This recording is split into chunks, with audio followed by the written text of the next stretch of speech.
After several Sony-verse Spider-Man movies, we've now come to the finale of the entire universe, as Kraven closes the series with sort of a whimper, as Sony has decided to dump the entire marketing of this film to only 2 months left in its entire run. And I say this wholeheartedly because this film just literally came out of nowhere. Sony decided to just drop the first 8 minutes of this movie and do a little promotion here and there in the beginning of November, and then just completely abandon it. And let me actually set the center stage for this entire Sony-verse, because this has been in the making for several years now, as a lot of the Sony Spider-Verse characters have been like ham-fisted across several forms of media, including films. But if you don't recall, this year we just had Madam Web, which flopped really bad, and then Morbverse, which also flopped, and then the 3 Venom movies, which surprisingly did pretty well. The third one was just fine, but I actually will defend the hell out of the second one. But even then, they've been pushing this entire series for the past couple of years, and it has not worked. In fact, it has backfired terribly. So when you have an entire universe that is just completely all over the place and does not have a direction whatsoever, where does Kraven fit in with all the baggage that the Sony-verse has kind of like brought into the forefront for the past couple years? Like, how does this actually work as a film? And even before I have to go into the nitty-gritty of this film, I also have to say that Aaron Taylor Johnson's dedication to marketing this film is really stunning and kind of crazy. You've made the list. Now there's only one way off. You gotta book your tickets to see Kraven the Hunter. Only in cinemas December 13th. The hunt starts now. He's been promoting the shit out of this movie for the past couple weeks, and I commend him for doing it. I think he deserves the James Bond spot that's open right now. And finally, I want to shout out to all the fans who actually enjoy this entire Sony-verse. I know some people who really enjoy a lot of the Sony-verse movies, including Morbverse and Madam Web, unironically and ironically. I think that's pretty cool, and I want to be very happy for you guys. And you know what? I gotta shout out JC Chander for at least trying to market this film himself, while Sony is just completely abandoning the movie, and it's definitely going to flop this upcoming weekend. So now let's actually transition to Future Jack and see what he thinks about this movie. Yeah, this is just Future Jack saying that don't see this movie. This is completely some bullshit. So let me just start by saying that I'm glad that the Sony-verse is finally dead. We don't have to deal with any of these movies anymore for now. Let me kind of set the stage of what these films are, what this film is, and why it was made, and also on top of that, my feelings about this film. So Kraven the Hunter, if you don't know, is a Spider-Man villain who is one of the best Spider-Man villains in the comics, as he's a bounty hunter who is tasked to kill targets, and eventually he gets to Spider-Man, who is his prized possession. This film does not introduce Spider-Man or is in any relation to Spider-Man. Instead, it's another of those Spider-Verse-less villain movies where you have the villain who is characterized as a hero, and his upbringings was obviously, or her upbringings, because Madam Web is also part of this universe.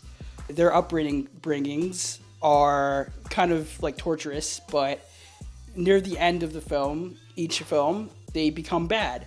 And yeah, Kraven the Hunter continues that kind of legacy of mid-2000s superhero aesthetics, as you can tell from watching the trailer for this movie, the clips, and pretty much any of the other Sony-verse movies that you've seen or haven't seen for the past couple of years.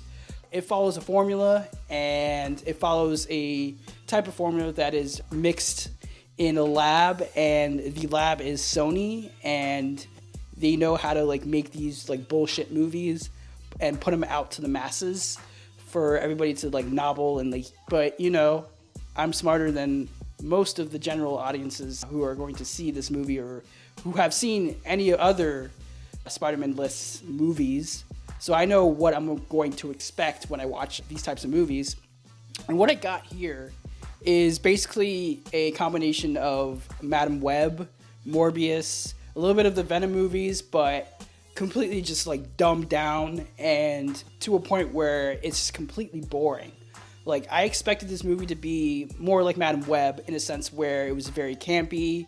There's a lot of like off-the-cuff moments where you just don't understand like how like each scene starts from here to like here. Instead, Kraven is kind of just like editing, like cutting room type of movie where it's just a bunch of these scenes that are like stitched together, and it's mostly scenes that are trying to like move like the plot forward, but you can tell like each scene just like jumps to like one thing to one thing to one thing to the next thing, and there's like point A, B, C, D, E, F, G, and that like this character is going to do this thing immediately right when they get like introduced, and then that happens, and then their character kind of like falls apart.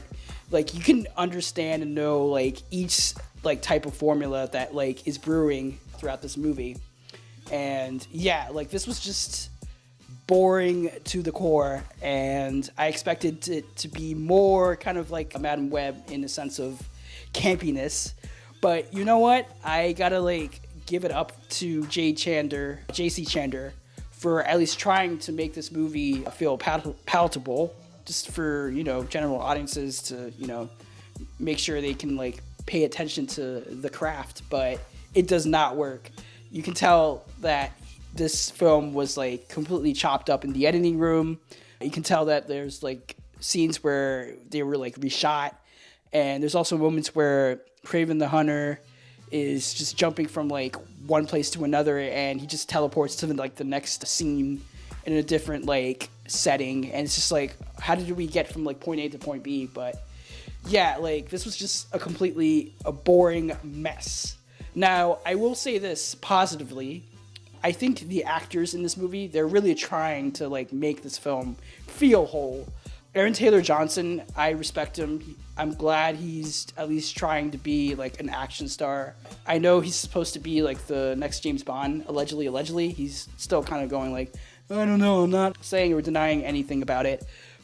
But he's just really trying to like make this film work, and you can tell like this is one of these movies where bad direction just turns like really good actors into poor actors. And like Ariana DeBose is really trying to like make this film work also as well. She just turns into kind of like this character where she's just kind of like a disposable, like helpful character where she's just like, oh yeah, I'm gonna like help this hunter dude find this person, and I'm gonna like go out of my way to like help him, even though this is kind of like scary and spooky. And then eventually she does like the girl boss scene near the end of the film, which is not really a spoiler, but once you watch the movie, like how a lot of these characters are going to like work in this like landscape. And I could say the same with like Fred Heischinger, who I really like. He's one of my favorite actors right now, but he understands the assignment. Like, he's just like chilling, doing like chameleon things, and he's just being kind of like a crazy brother. Russell Crowe also as well understands the assignment. He has like the heavy Russian accent, and he's just like mean mugging the whole time. Alessandro Nivola is also another one who understands the assignment, as he's the Rhino, and he's the villain who has eczema.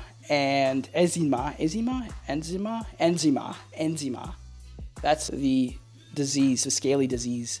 It's not in the movie, but that's how it feels. But like he's one of these villains who's just like, oh, like I have the Rhino powers, but I'm going to show it like a little bit and kind of like tease a little bit, and then eventually he does become the Rhino. And that was really funny.